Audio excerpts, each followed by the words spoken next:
Well, good evening, everybody. Welcome into the P Coffee Brown Show. Of course, I am your hostess with the mostest, P Coffee Brown, and we've got some amazing guys in the building on tonight. We're going to be talking about an interesting topic: legacy and leadership. So we're excited to have these amazing men in the building tonight as we talk about this discussion.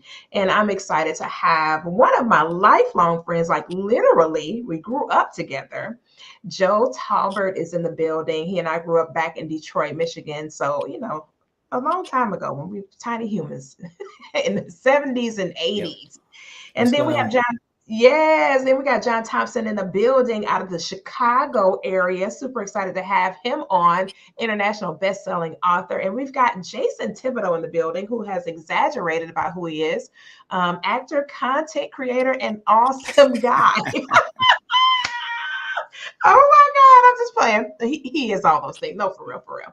So as you guys are coming in, go ahead and share. Gentlemen, as you guys are here, you can actually share to your page so that your communities can get involved in the conversation as well. So while you guys are doing that, let me tell you a little bit about the show. What we're doing, we have actually pulled out from the hot seat. We had the hot seat for 6 years running. Super excited about the shift to go into the P Coffee Brown Show, where we talk about love, light, legacy, and leadership. We want to bring more awareness to our communities and add value in more than just the traditional relationship space, which is what the hot seat was designed and based around, was totally about relationships between men and women and children.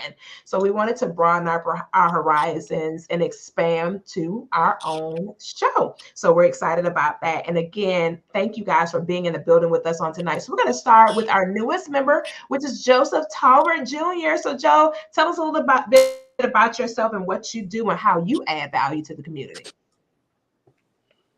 I guess I'll start. I'm the oldest of 10 kids from Detroit. And I guess growing up, I didn't realize that it would make me a little bit more responsible, a little bit more mature. And so I went to the Navy. I got out of the Navy and started learning about money and wanted a lot of it. And so I started in business and just some amazing mentors. And I felt like it was my calling, if you will, a ministry or whatever, to teach people what I knew. I didn't want to be in church just talking to people. I wanted to actually be changing lives, putting money in people's houses, hiring people. And so since then, I have a trucking company. I run an investment company, and really just showing people how to make money and really change their lives, their mindset, all that stuff. I teach people, work on you more than you work on anything else. And if you do that, everything around you rises. And so I feel like, and I'll stop after this, you know, it says that Jesus came that I might have life and more abundantly. And so my philosophy is my first priority is to enjoy myself. That's my number one priority. Enjoy my children, enjoy my work, enjoy my money, enjoy my mom, enjoy my friends. If I'm not enjoying stuff, I don't do it. And so I build my life in a way to enjoy it, and I show people how to do the same. I love it. I love it. John Thompson is in the building. Welcome back, sir. We haven't seen you since the release of your latest project. So welcome on in. Good to have you back with us, sir. Yeah, thank you for having me back. It's I thought I was forgot about for a little while there, so it's pretty good to. No, nobody forgot about. How can we forget about you? You're John Thompson. I mean, Okay. really? So welcome back, sir. Tell us a little bit about who you are and what it is that you do to add value to the community. Well, the first thing I do that adds value to the community is that I am a husband of one wife for 26 and a half years. I've raised five sons. A Wow. grandfather of four now. We just had a new grandbaby. My two oldest sons who are married have blessed us with four grandchildren between the two of them so far. We just had one on Isaiah Wesley, who's got my middle name on February the 10th. So we're excited about that. I'm a pastor as well. They're in the city of Aurora, Illinois. We do a lot of good work in the community, from bike giveaways to feeding the the people that are in need, to helping people with financial literacy training, to working with the educational system there in Aurora in the mayor's office to make sure that the marginalized and the disenfranchised are represented as well. So we do a lot of good things in the community on top of just the pastoring of the church. Awesome. I love that. I absolutely love that. Jason Thibodeau, what's good? Man, what's up? How are y'all? Tell us a little bit about yourself. Well, as you can see in the title, no, I'm just messing.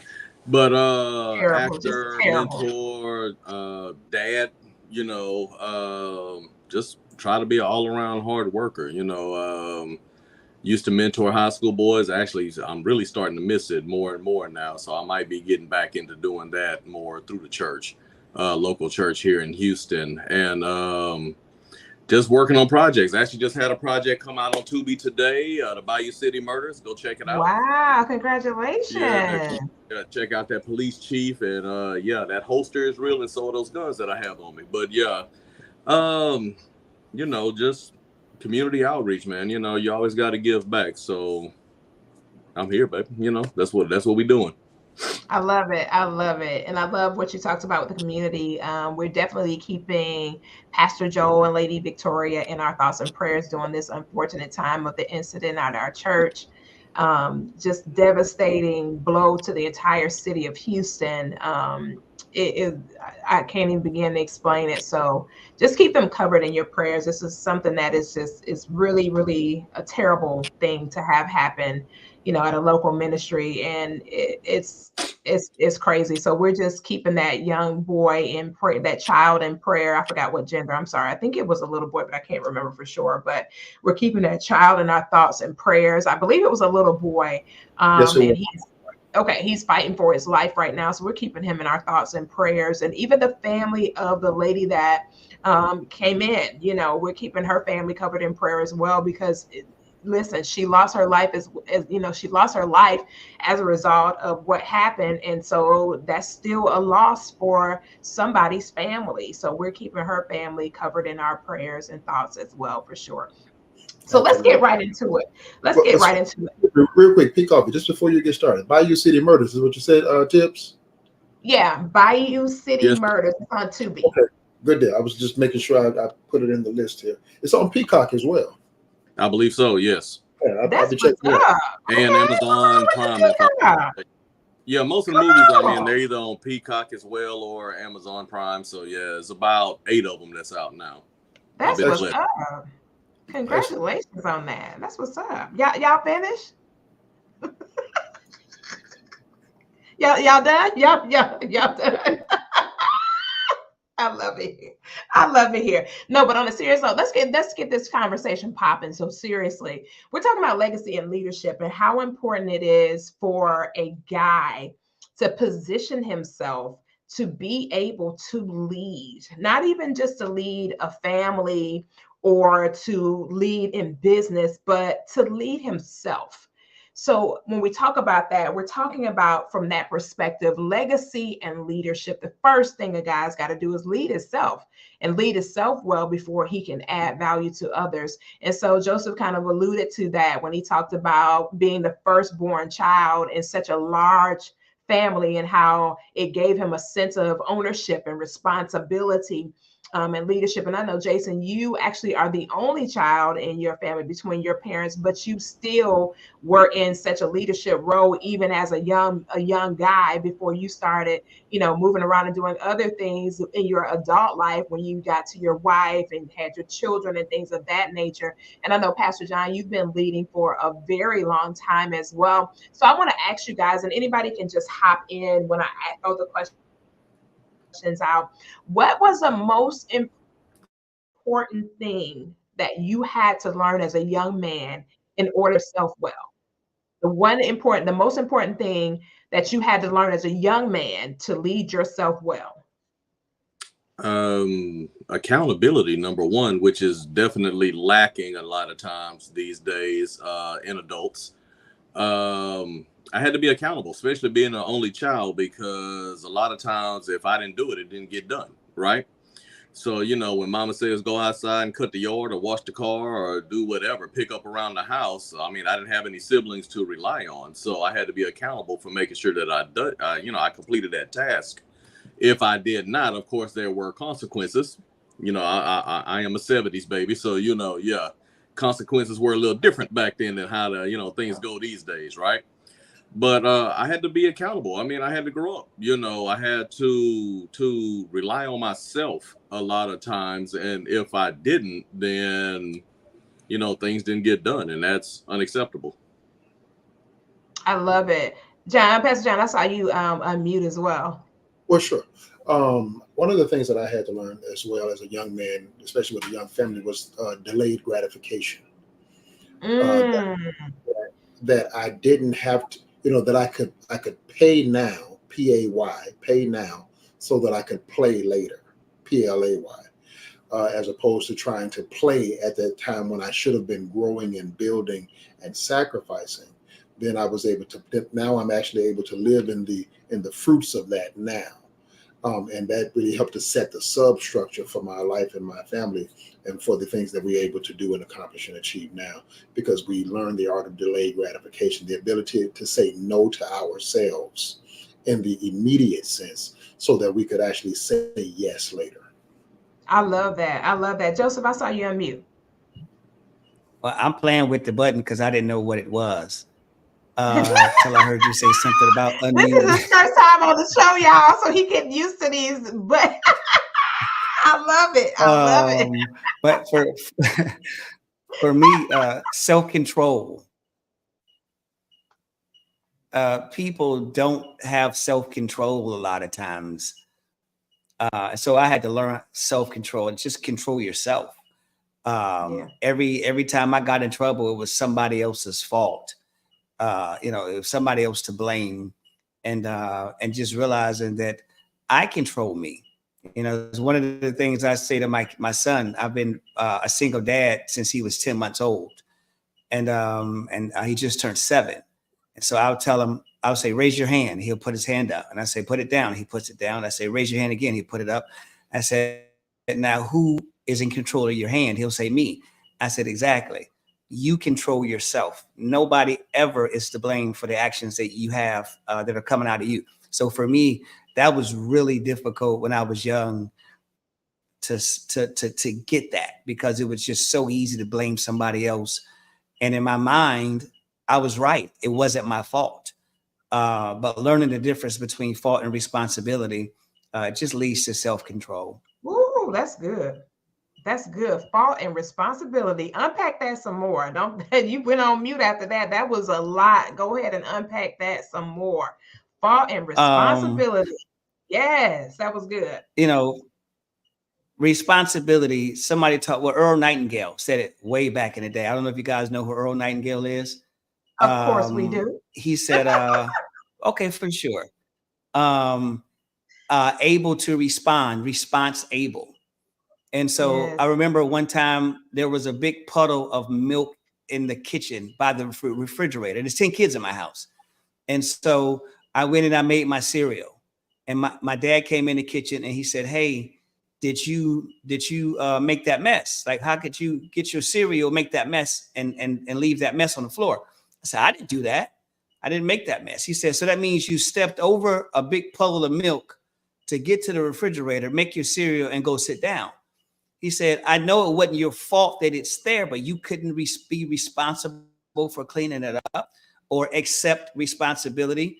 Or in a very simple way, are you able to respond to it in a productive way, even though it's not your fault? And if the answer is yes, you can control yourself. I love it. I love it. Pastor John, I wanted to go back to you when you talked about that delayed gratification. Mm-hmm. As a man, how important is it for a young guy, say a young guy just starting out, he's in his early 20s, he's just getting out of college, got his first place, and just kind of tapping into life. How important is it for him to make sure that he has his building blocks in place before he gets out there and starts to enjoy the fruits of his labor, if you will? How important is that? Sure. And let's be clear, there are levels to enjoyment of the fruits of your labor, Mm-hmm. right? You don't have to, I mean, don't get me, you don't have to withhold all happiness, but you Mm-hmm. don't necessarily get to enjoy everything to the fullest either. So Christ says it this way. Can I use a little bit of scripture? Is that okay? Yeah, you can. You can. You mean you know you are a pastor. All right, well, just a little bit. we kind of expect a little something of the Bible. Just a little bit, man. Christ gives a parable, though. He gives a parable of a man who builds his house on sand versus a man who builds his house on a rock, right? And the Bible says when the storms came, the house that was built on the sand fell apart, but the one that was built on the rock was able to withstand the storms of life. Well, it takes time to build that foundation, which is what the rock represents, that your house is in fact going to stand on. As a matter of fact, if you're building a house today, they're going to spend more time on the foundation of the house than they will on the upper levels of the house upon which you will live. Because if the foundation is no good, the house isn't going to last. Well, the same thing is true of how you build your life. In the early days of your life, you need to be focused on the foundation. Get your financial literacy in place. Get your insurances in place. Get your disciplines in place. Get your accountability structures in place. Get all of these things in place so that then when you begin to build the upper levels of your house, it'll be able to stand because it's on a sure foundation. I love that. I love that. And Jason, I saw you spark up, Jason Thibodeau, when you heard that. Go ahead and chime on in on that when you heard about that house built on the sand versus on a solid rock foundation. No, that's actually very powerful and is very true, because if you don't solidify a solid foundation, anything that you build after that is sure to perish, right? At some point. Mm-hmm. And I really like what Brother John said, is because really and truly, without that foundation, without that delayed gratification, and taking that time to really build that foundation, once you start building, you're going to find yourself having to build over and over and over again, because that foundation is not sturdy. If you don't learn the lessons that you're supposed to learn, if you're not willing to open up and learn lessons and take teachings from other people who have been where you want to be, that's the important part. You should never trade places with any, don't take advice from somebody you don't want to trade places with. Mm-hmm. And one of the things that one of my mentors, and Koffe, you know who I'm talking about when I make this reference, one of the things he used to always say is, I can look at your 5 closest friends and I can tell pretty much everything I need to know about you, right? I can look at the finances of your 5 closest friends and I can pretty much tell you what it is that you probably make every year or every month, etc., right? Or whatever, crap that you get yourself into, etc. So I agree with what Brother John says, that, I mean, you really, really, really have to take the time to build that foundation. It might take a week, it might take 10 years. But the thing is that you should constantly be building, you should constantly be learning and expanding yourself. One of the things that I like about the acting aspect of what I do is because you have to make yourself uncomfortable. Mm-hmm. You understand what I'm saying? So Mm-hmm. if you're always comfortable, then you're not growing. You have to make yourself uncomfortable. So I constantly put myself in positions to be uncomfortable. I constantly put myself in positions to stretch myself, right? Whether it's a role, whether it's something going on with the family, like what I was telling you, Koffe. I just recently had a whole bunch of financial challenges, that actually put me in one heck of a bind. But you know what? You don't see me over here stressing. I mean, I will figure it out. I'll work on it. But the reason I'm not stressing is because I built that foundation. Mm-hmm. I'll land there. You know what? I love that you said that. The reason why I'm not stressing, because I still have a foundation even in adversity. Like last year, perfect example in Texas, our it was a mess. It was like 107 degrees during the summertime. And of course, our land and everything suffered greatly because we had a drought for like 52 days, no rain, not a cloud in the sky. And so the concrete started to explode. And it was interesting because, the cities were like, what are we going to do about this and all that? And it was interesting because this lady got on a news anchor and she said, well, listen, the good part about it is if you had your home built, by such and such time or on this such and such amount of, above level or whatever she was talking about, she was kind of breaking it down. She said, you'll be fine because your home was built on a solid foundation. All you got to do is make sure you're watering your foundation to keep your foundation hydrated. Y'all will be good. And so as she was saying that, I was listening to her, and me being a homeowner, I was like, I have never, as long as I've, owned properties, I never heard about watering your foundation. I'm thinking to myself, well, it's going to rain. I mean, I water the yard, isn't that? And it was funny because I started, taking classes, especially having been active in the insurance industry, started taking all these classes about a house and what really happens with a house over time and what really happens with the roof over time, and just different things about a home that, even if it is built on a solid foundation, you got to maintain that thing. You can't just let it go because it was built on a solid foundation. You have to maintain it. And I like what Pastor John was mentioning about you still can enjoy without putting yourself in a situation where you can't handle whatever your responsibility is. So you got to have a harmonious balance when it comes to that. And so just thinking about a home, it's so many things to consider when you think about a home. Like, I got to do this, I got to do that, I got to do what, I got to do what, I got to pay for who, and it's a lot to consider and a learning experience.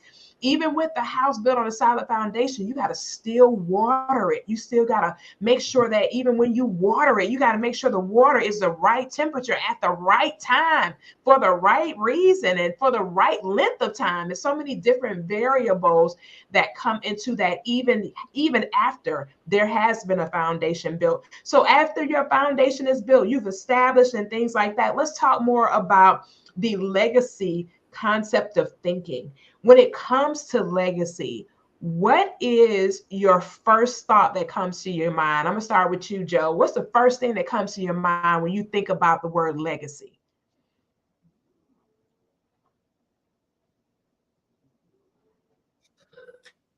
The first thing is intentionality.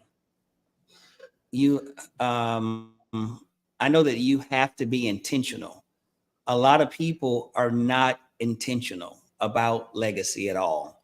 Whatever the kids and grandkids and great grandkids create, it just so happened to be that way.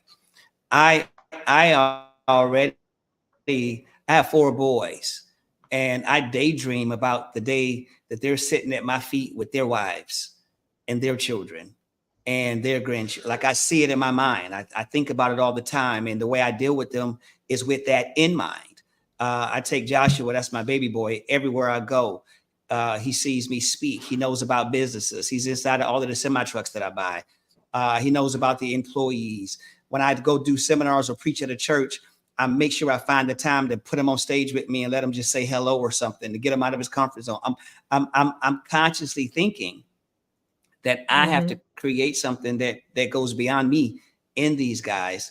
And so I'm very intentional about putting it in them, letting them see me do it. And even the money, a good man leaves an inheritance for his children's children. Some people debate it, but my understanding for that verse is my children's children are my grandchildren. My mom and dad was supposed to leave an inheritance for my children because that's their children's children. And so I feel like God is a genius. If money can sit for over 2 generations, it's gonna have very, very awesome implications for that second generation. And so I tell my boys all the time, I say, guys, if I don't make the money I'm trying to make now and the name and the stuff in your time frame, it's okay. I'm doing this for your kids. I said, the truth of the matter is my mom was supposed to do this for you. My dad was supposed to do this for you. So I'm working overtime right now. But I'm already teaching them, and they're young. And I asked them all the way. I said, are you thinking about your grandkids? They don't even have girlfriends, but I'm already like in their minds, baby, you got to do something, leave something. You got to be thinking in this way. So for me, that first word is be intentional. And so many people are not. It's like shooting craps. They roll the dice, they throw them out and say, "Ooh, look what we got." Versus ever since he's been 10 months old, I've been working on this communication. Ever since he's been growing up, I've been working on his idea for money. I told him the other day, we're going to go get your bank account and get you a debit card. I used to give him my debit card and let him walk up to the counter and say, "Can I get a cookie?" And I said, "Mate, make sure you get the receipt. Speak up." So being very intentional about the fact that one day, out of all 10 of my sisters and brothers, and I'm not knocking anybody, but one day when they are set and the foundation is laid, like you said, and they're wealthy and they're living a life that their relatives are not living out, in my head now, I'm thinking somebody's going to say the reason we are who we are is because great-great-granddaddy Joseph did something different than his 9 sisters and brothers, and that's why we're here. So I'm very intentional about it.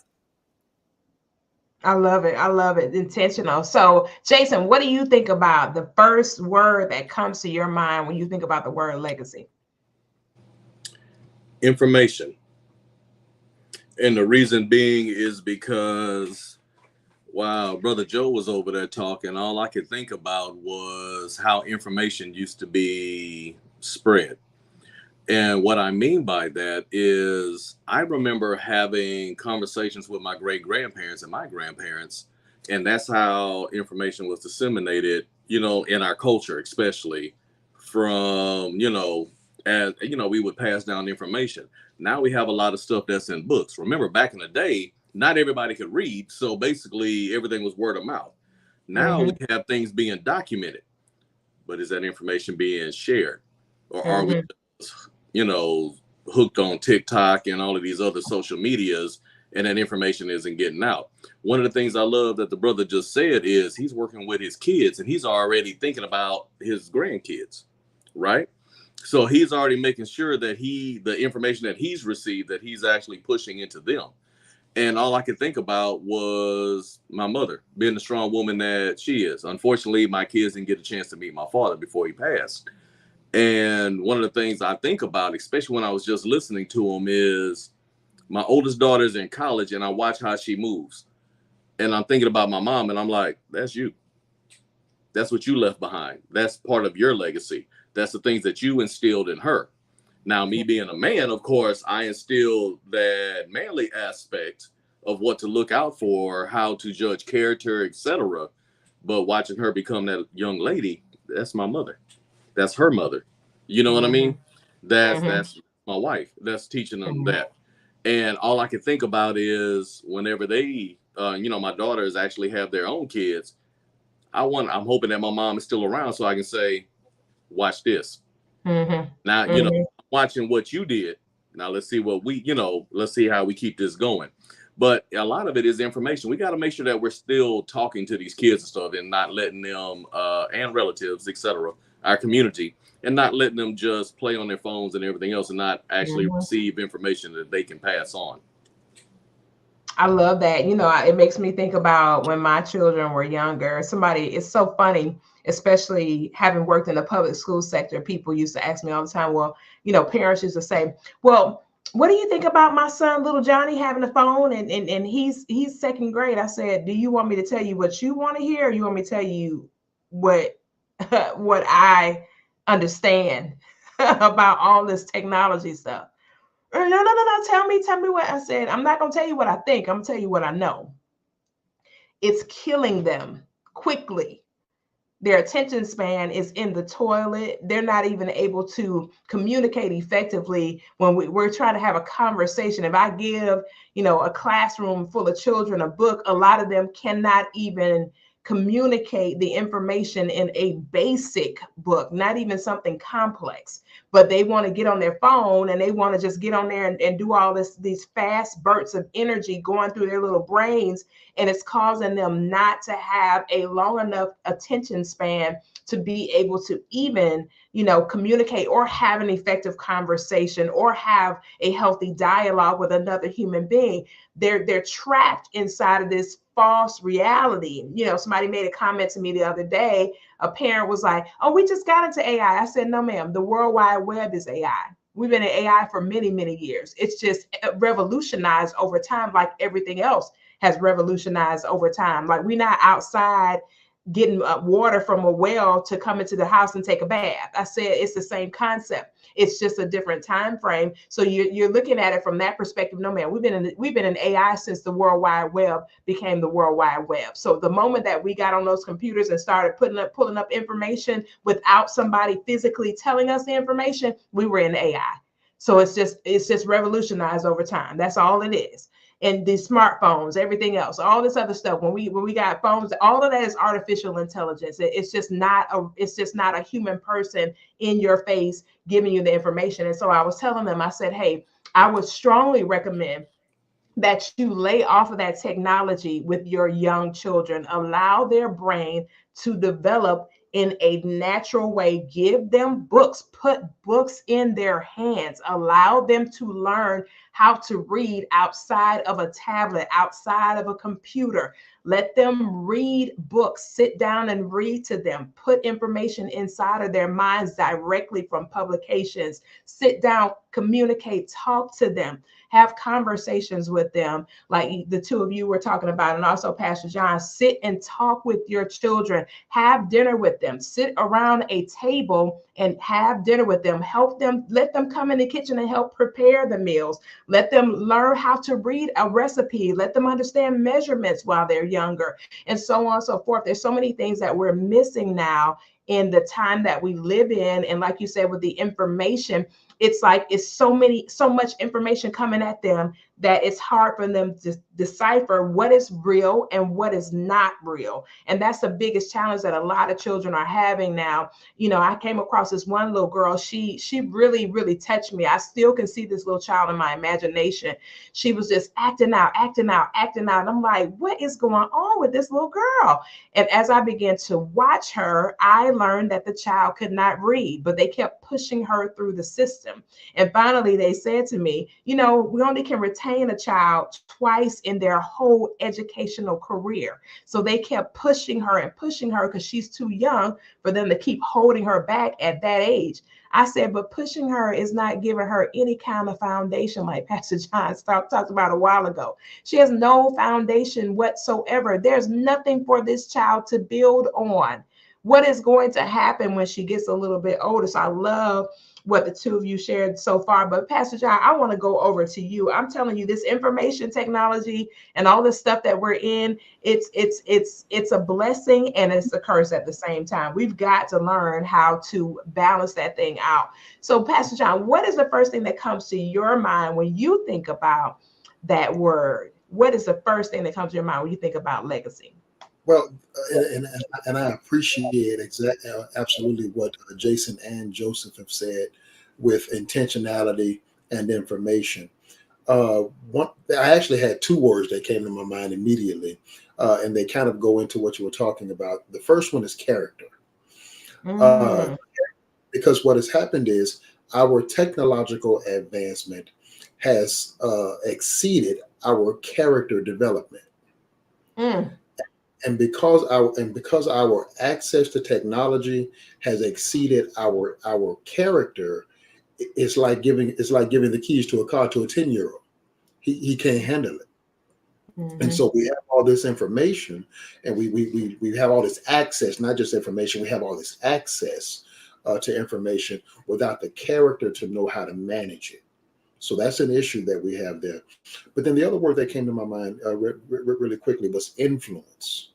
Legacy, because that's essentially what we're talking about here. We're talking about how I can influence the next generation. Now, back to your conversation about the internet and our AI and our online access. Essentially, when we put telephones and computers and tablets and video games into the hands of our children, what we're doing is ceding our ability to influence them to technology. Now we're letting back in the day we used to put the kid in front of the TV. Well, essentially what you're doing is you're telling the television that you have the influence now over the life of my child.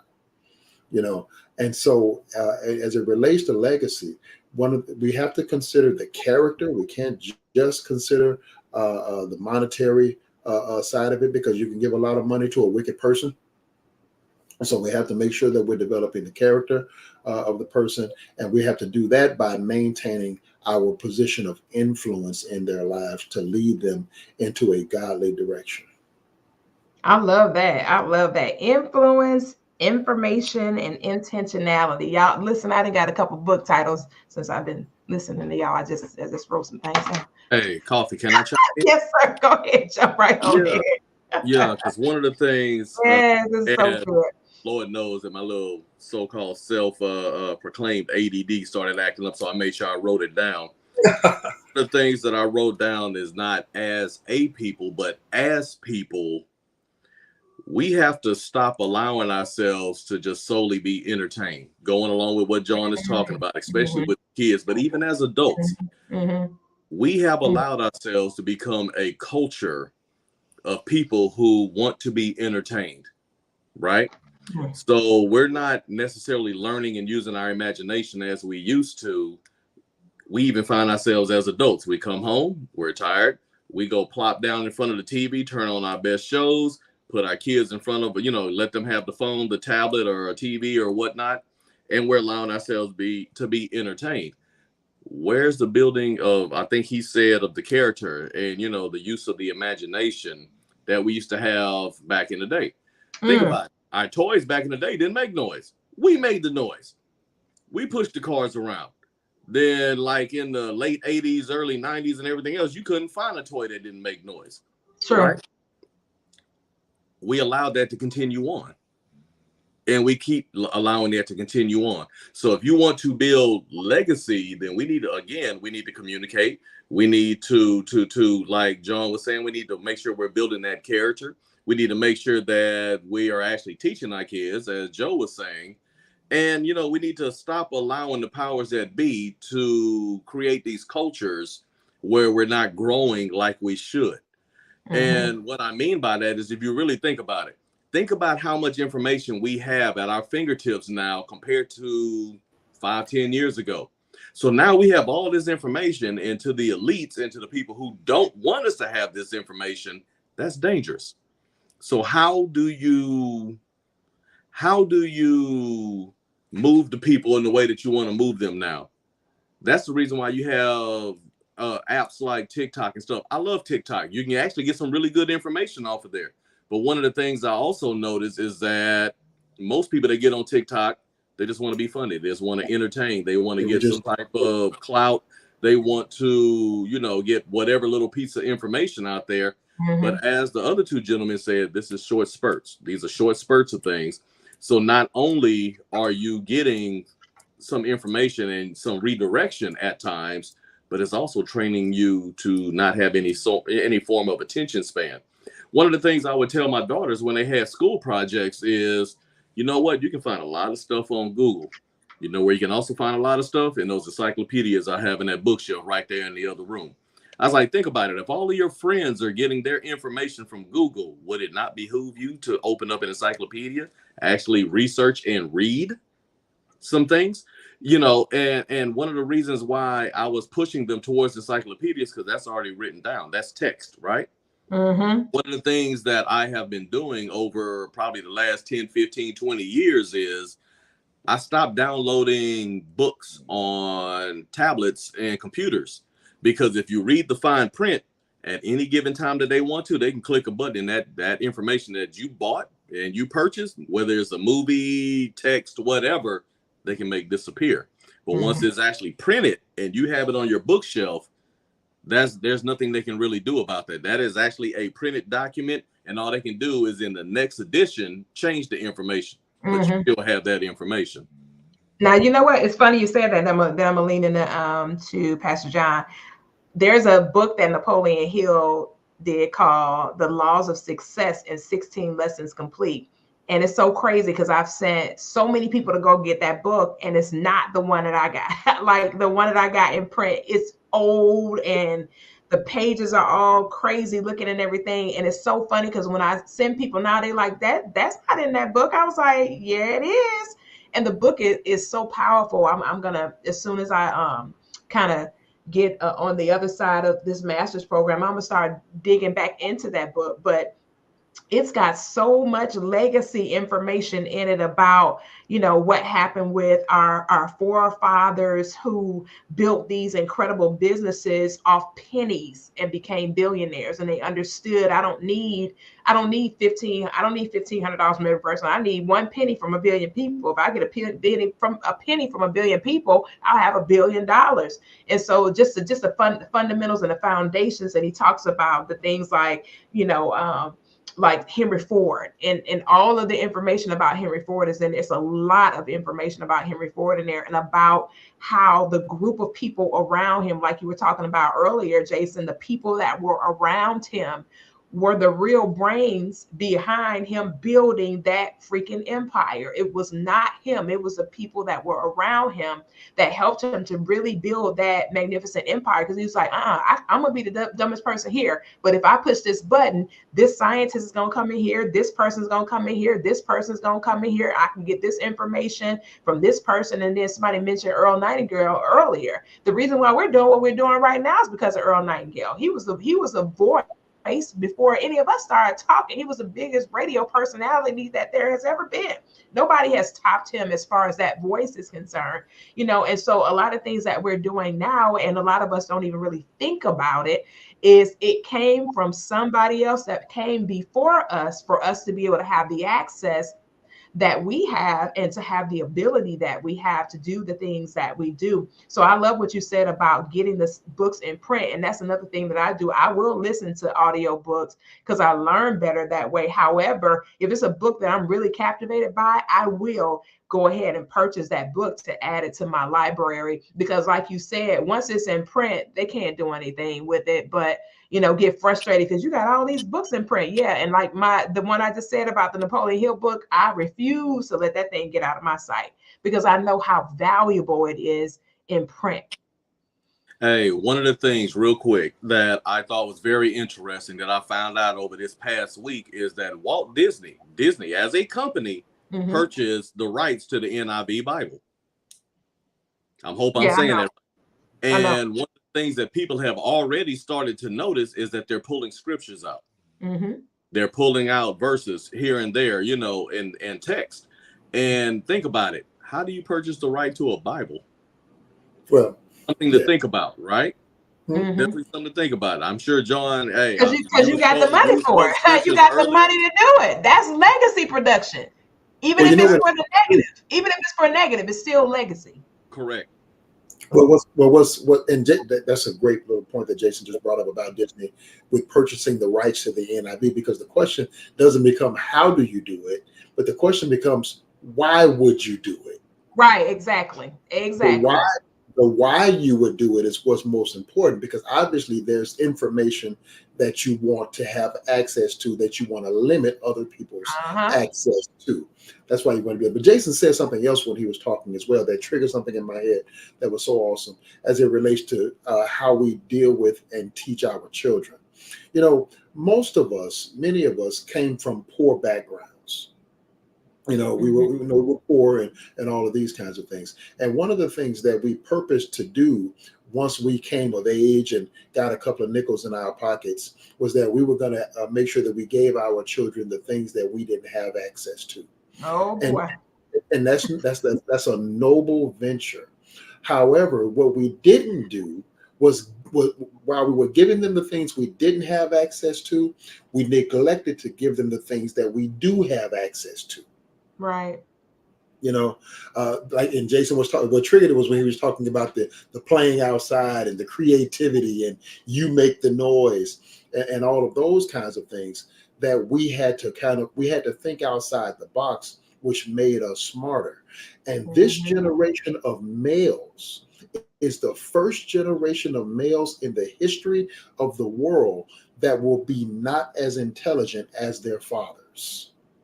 Wow. That's deep. First generation. That's crazy. Wow. That is real crazy. Joseph, I want you to hop on in here on that one. So, you were talking about all of the impartation that you're putting into your sons. And as a father, Joseph, what is it like? What is your village like? What are you seeing in the community of men that you fellowship with that they're doing with their sons so that they won't succumb to what Pastor John just talked about. I read something about that recently, Pastor John. I was like, what? It was kind of baffling to me when I read that. But what are you doing as part of legacy building to make sure that your sons don't succumb to that ignorance? That's like literally going backwards. Right. I focus a lot on the way that they think and the way that they process information. The verse in the Bible that says, when I was a child, I spoke like a child, I thought like a child, I did as a child, but when I became a man, I put away childish things. I just broke it down. I put away childish thinking. I put away childish reasoning. And I think that that's the problem with the social media, with the TV, all that stuff. There's like, if you're going to be a man, you need to be able to reason. You need to be able to process information. And so many people's processors are broken, or they're very, very slow, like a computer. And so I try to stay in their faces to make sure that their processors are always faster, the way they process information. I remember when Joshua he couldn't even talk yet, but I would give him a choice. Do you want applesauce or mashed potatoes? And he couldn't answer that question, but that was introducing him to choices so he could know how to process. And I remember one time I said, hey, you can get a spanking or you can go to bed. Those are your choices. And he paused. He was probably 4. And he said, hey, I think I want another choice. And I was so excited because I was waiting for the day that he realized you can have as many choices as you decide you want to have. But that's the way we think. That's processing information, reasoning, subtext, context. And so I've been talking to him like that for a very long time. And people always thought I was crazy, but I talk to all my boys the same way. Do you want, Daddy, I don't want my food. I said, okay, you can throw it away. And he would throw it in the garbage. And then we all get ice cream. And I would say, no, you can't have any ice cream, baby. You didn't eat all your food. And he would say, what? I said, we got ice cream because we ate our food. You didn't get ice cream because you didn't eat your food. If you can live with no ice cream, I'm okay with that. I respect your autonomy to decide I want to live with no ice cream. So the next time he said, hey, Daddy, I don't want to eat all my food. I said, throw it away. And he was like, well, do we got dessert today? I said, yeah, we got dessert today. He said, I think I'll eat it. So I try to deal with them in a way to force them to process information, to reason through things. And that's what's missing in men, the inability to process through things. I'll watch a dude get fired from a job because he didn't know that he couldn't process through. If I go off on my boss, I might not have a job tomorrow. And that affects my wife, that affects my house, that affects the car I pay for. And there's no reasoning, there's no processing the information in the right way. It's funny to me. My car broke down, so I got fired. And I asked him, what do you mean you got fired? How long you been at your job? I've been at my job 7 years. So in 7 years, you haven't met anybody that you could give gas money to come and scoop you up? Like, where's your ability to overcome issues and process information and become a creative problem solver? And so that's what I'm looking at, is so many men without that ability, especially younger dudes that just look at their life and it's just like, oh, this must just how it is. And they don't have any wherewithal to say, you can do this. I was talking to my son the other day. He was thinking about, and it's so funny. My oldest son, he went to college. He graduated from UCF with a degree in computer science. My second oldest son didn't want to go to college. He had business mindset and stuff. So he calls me one day and said, hey, I'm thinking about going to college. I said, why? He said, because everybody's saying I should probably go. And so maybe I'll just do that first. I said, son, first of all, you hate school. I said, second of all, you had a nice plan to go out there and conquer the world. And now you're shrinking back because of what other people are saying to you. And again, as a man, being able to make decisions, process it out, reason it out, and keep it moving no matter what people are saying contrary to what you're trying to do. And I mean, he's only 19, so I'm still building that in him. And so my oldest son, I would never tell him don't go to college. He's built for it. It was his plan since he was 10 years old. It's all he's thought about, dreamed about, and talked about. But him, all he's ever thought about, dreamed about, talk about was all the stuff he was going to do in the business and this, that, and the other, you know. And I said, buddy, don't do that. Don't you go to school. Stick to the vision God gave you. Stand firm on it and exercise it. And I said, you're young. Maybe it is a mistake, but it's a mistake that you'll make, and God will be faithful over your life because you're following the vision he gave you. And so again, the ability that men can have to say, this is what God has put in my heart to do. This is the plan that he gave me.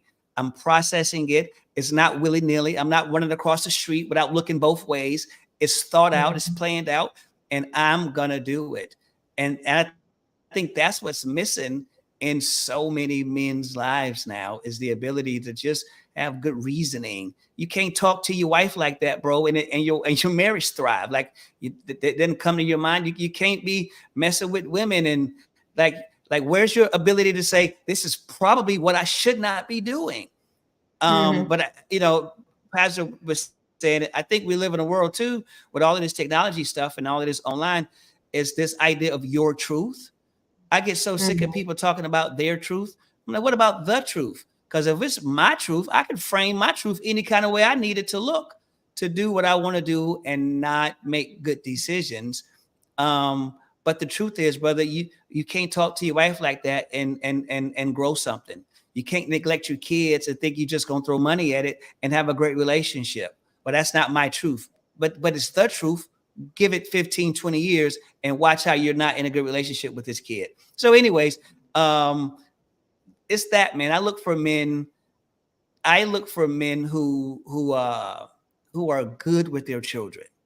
I'm a collector of excellent things, is how I see it. And if I see a dude at the park, I have a lot of cool friends right now because they were at the park talking to their kids on their knee, down at their level. I love to see a man kneel down to look his baby girl in the eye. I love to see a man kneel down to look his 4-year-old in the eye and talk to him. So when I see that stuff, I say, hey, man, I noticed the way you were talking to your son or your daughter. I think it's really cool. I'm always trying to become a better dad. Can I get your number? Maybe we can connect. And so I keep myself surrounded by men who are incredible fathers, great communicators, good connectors with their kids.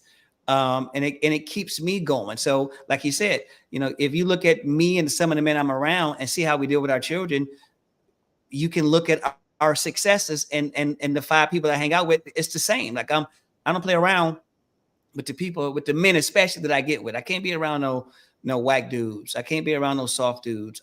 I have men around me that keep me very, very accountable to a lot of things. And again, it's just the processing, and men are weak, unfortunately, a lot of times now. And it's like, bro, stand firm on the vision God gave you. Process through this stuff. Reason like an adult, not like a child, always crying and making excuses. Stop it. I love it. I love it. Jason, we're going to go to you and we're going to be out of here in a couple of minutes. We're almost at the top of the hour. This has been amazing. I love what you guys have shared thus far. Absolutely incredible. Go ahead, Jason. Nah, I was just going to say that listening to you two, it actually made me think about when I was raising my daughters. My oldest daughter, as I mentioned, in college now, she's 19. When she's probably about 4 or 5, et cetera, getting into school age, I remember having both male and female parents, men and women, that would say, "Hey, man, you really raising her and everything else, man." It's like, you raising her to a point to where none of these little boys are going to be able to talk to her and everything else. And I was like, so you need to step the hell up and do what it is that you need to do. You know what I mean? It's like, I'm not going to dumb down raising my daughter to be the person that she should be because you won't step up and raise your young man to be the person that they need to be, which also it was a catalyst for me getting into mentoring young men more and more. So I was doing it anyway. I still do it, even though I'm not a part of that program currently, because even around prom time, I was buying a bunch of suits and stuff, because going to these premieres, I don't want to look the same every time, right?